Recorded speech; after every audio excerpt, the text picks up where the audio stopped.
Support comes from the Missouri Forest Products Association, providing more than 41,000 jobs in the production of wood pallets, railroad ties, white oak barrels, hardwood floors, and more.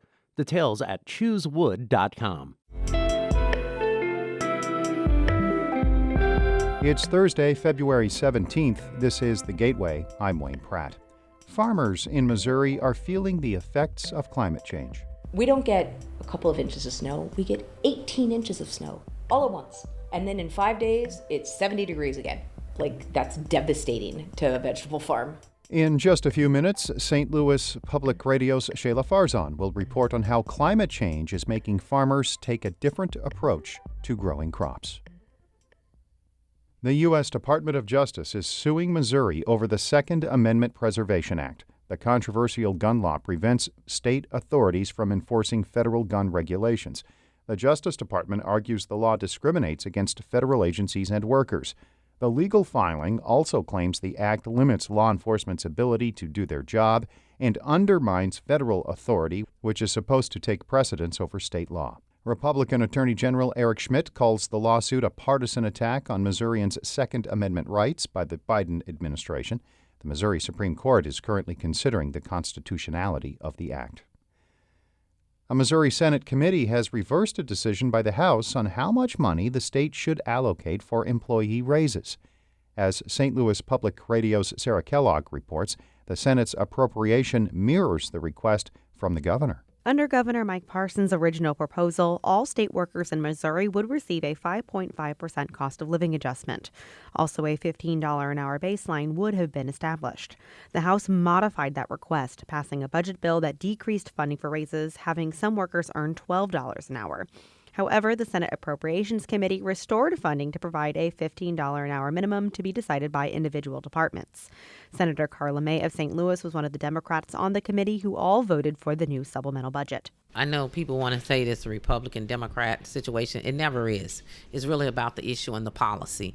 And so if it's a good policy, we support good policy decisions. The bill now goes to the full Senate floor. In Jefferson City, I'm Sarah Kellogg, St. Louis Public Radio. Illinois Governor J.B. Pritzker is insisting a statewide mask mandate is still in effect for most schools. A bipartisan legislative panel has rejected an extension of the emergency rule detailing how to implement his mandate, but Pritzker says that decision does not change face covering restrictions. The executive order is in effect. We still have a mask requirement in the state of Illinois for schools. An Illinois appellate court could decide today on whether to continue a restraining order blocking the school mask mandate in some districts. The attorney behind that case argues this week's legislative decision affirms the restraining order, rendering further action by the court unnecessary. 2 students are suing the Wentzville School District for removing books from libraries.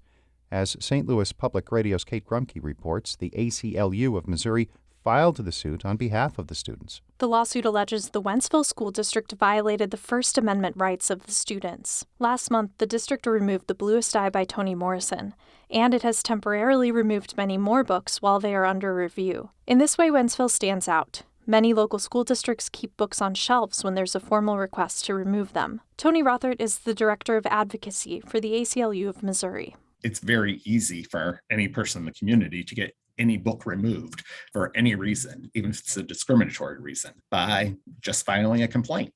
It automatically comes off the shelf, and that is exactly backwards. The ACLU of Missouri filed the suit in federal court Tuesday. I'm Kate Grumke, St. Louis Public Radio. Community leaders in St. Louis's Baden neighborhood are going to court to try to obtain vacant homes for people who are willing to renovate them. The Revitalization of Baden Association is working with Legal Services of Eastern Missouri to secure about 60 properties from absent owners. Those who agree to fix the houses would have to pay any delinquent taxes and construction costs.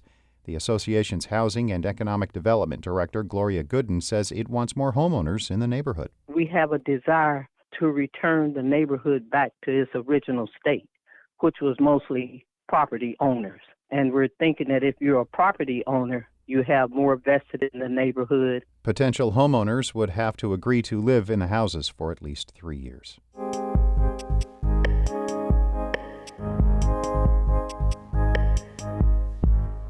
Winter is not as cold as it used to be throughout the U.S. The average winter temperature in Missouri is about 4 degrees warmer than in 1970. As St. Louis Public Radio's Shayla Farzan reports, warmer winters are changing how some farmers grow crops.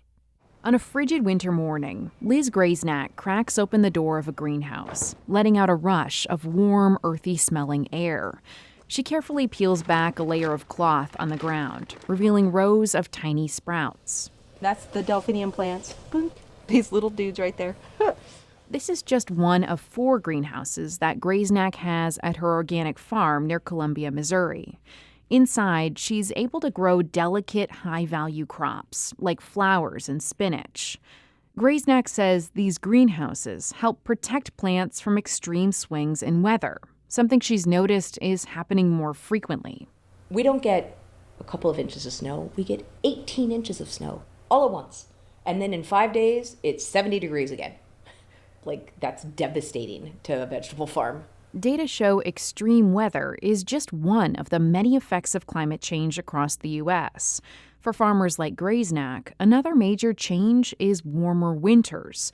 The 4 hottest Januaries on record have all occurred since 2016. Amy Butler is a climate scientist at the National Oceanic and Atmospheric Administration.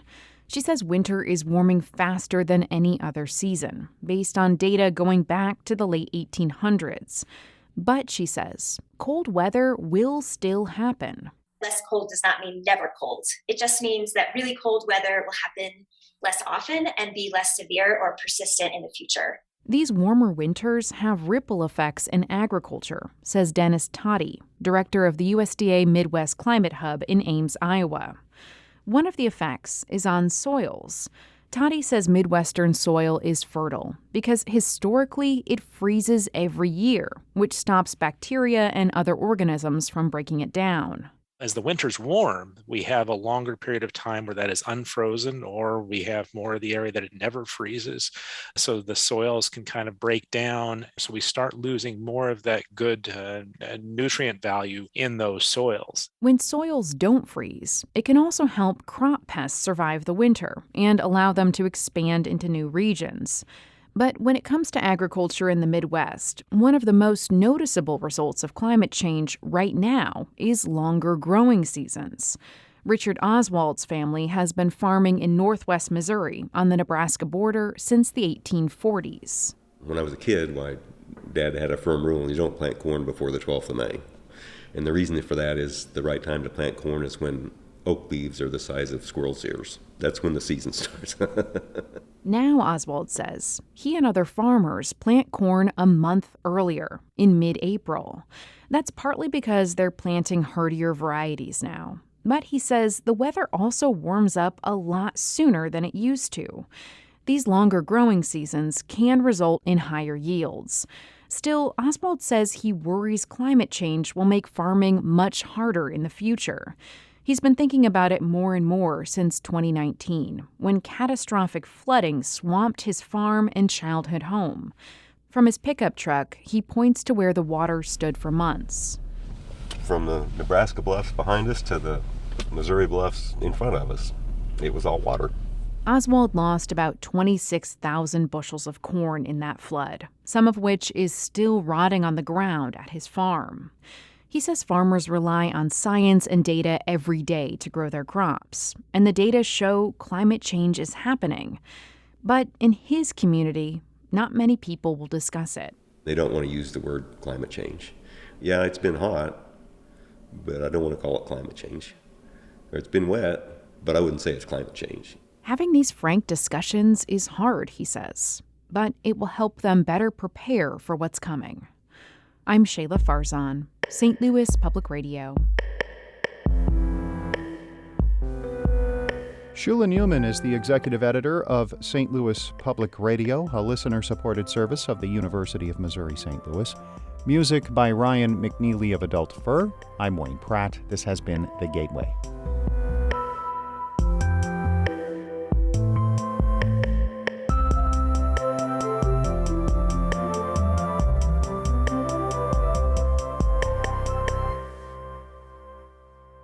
Support comes from Mosby Building Arts, a design-build company committed to remodeling the right way. Visit callmosby.com to get project inspiration for any room of your house.